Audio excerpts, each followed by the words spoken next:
Alors aujourd'hui, focus sur un thème très courant dans les sujets de culture G, le peuple, que vous retrouvez dans de nombreux sujets sur la démocratie, sur le pouvoir, sur les élections, sur la souveraineté et beaucoup d'autres sujets. Alors c'est un terme courant, mais c'est un terme délicat. Pourquoi c'est un terme délicat? Parce qu'il ne faut pas le confondre avec la population. La population, c'est un concept démographique ou statistique qui renvoie aux caractéristiques communes d'un groupe d'individus. Le peuple, lui, c'est un concept politique. La preuve, c'est qu'il est littéralement surexploité dans les débats contemporains. Il n'y a pas un parti qui ne s'en revendique pas. Il n'y a pas un responsable politique qui n'y fait pas référence. Le peuple est glorifié, sanctifié. Certains prétendent même parler en son nom, au point que le terme populiste soit devenu péjoratif aujourd'hui. Alors du coup, comment est-ce qu'il faut parler du peuple en montrant à votre correcteur que vous savez prendre du recul? En général, vous n'avez pas de problème pour identifier le versant politique du peuple. Je pense que c'est culturel. Nous sommes dans un pays qui a inventé, depuis la Révolution française, toute une mythologie du peuple. On l'a paré de toutes les vertus. Surtout, on en a fait la seule source légitime du pouvoir dans nos démocraties. Si vous dites ça dans une copie, c'est très bien, mais ce n'est pas suffisant. Parce que le peuple, c'est bien plus que ça. Certes, le peuple, c'est une communauté politique, mais c'est aussi un groupe social et économique, et c'est également une communauté culturelle. Donc, dans vos copies, il faut envisager le concept dans ces trois dimensions. Alors, essayons de le faire en quelques minutes, si vous le voulez bien. Le peuple, c'est d'abord une communauté politique. C'est le fameux démos grec ou le populus romain, c'est-à-dire une communauté politique. Ses membres sont avant tout liés par un lien de nature politique. Chez Rousseau, ce peuple politique, c'est le souverain, qui ne peut s'exprimer que par le suffrage universel et par la démocratie directe. Ça vous permet au passage de définir la souveraineté populaire. C'est bien sûr à ce versant politique du peuple qu'on fait référence aujourd'hui lorsqu'il est question de redonner le pouvoir au peuple, restaurer le peuple dans sa souveraineté, etc., etc., les expressions que vous connaissez bien. C'est un angle d'approche pratique pour tous les sujets sur la légitimité du pouvoir politique.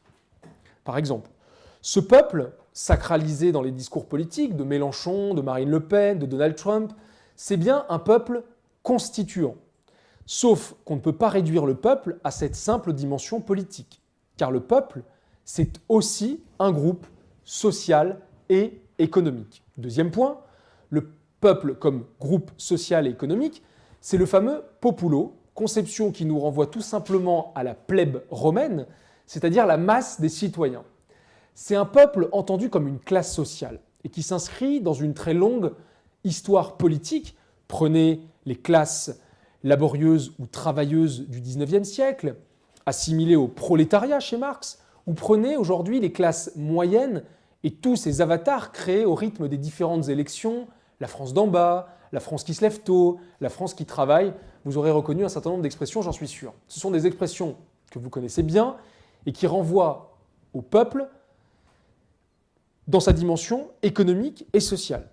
Si vous avez un sujet, par exemple, sur le populisme, ou sur la démocratie, ou sur la mondialisation, il faudrait envisager cette dimension économique et sociale du peuple, et montrer, par exemple, que le mot peuple devient un construit qui s'opposerait à des concepts comme l'oligarchie ou l'élite, c'est-à-dire à des concepts qui permettent de mettre en évidence la puissance du capital ou bien les rapports de pouvoir dans une société. Donc, mon conseil, c'est d'être un peu malin et d'utiliser cette conception économique et sociale du peuple. En l'utilisant, vous pourrez réactiver dans un raisonnement une opposition, par exemple, entre dominant et dominé, étant entendu que la domination économique et sociale peut aussi se doubler d'une domination politique. C'est ce qu'il faudrait expliquer dans un sujet où se poserait la problématique du peuple contre les élites, par exemple, très à la mode. Troisième et dernier versant du peuple, le peuple entendu comme une communauté culturelle, l'ethnos, le peuple au sens culturel du terme. Alors, si vous avez un sujet sur le peuple, votre correcteur s'attend aussi à un développement de votre part sur le peuple entendu comme un ensemble d'individus partageant une culture commune, c'est-à-dire ni plus ni moins qu'un groupe forgé autour d'une identité commune.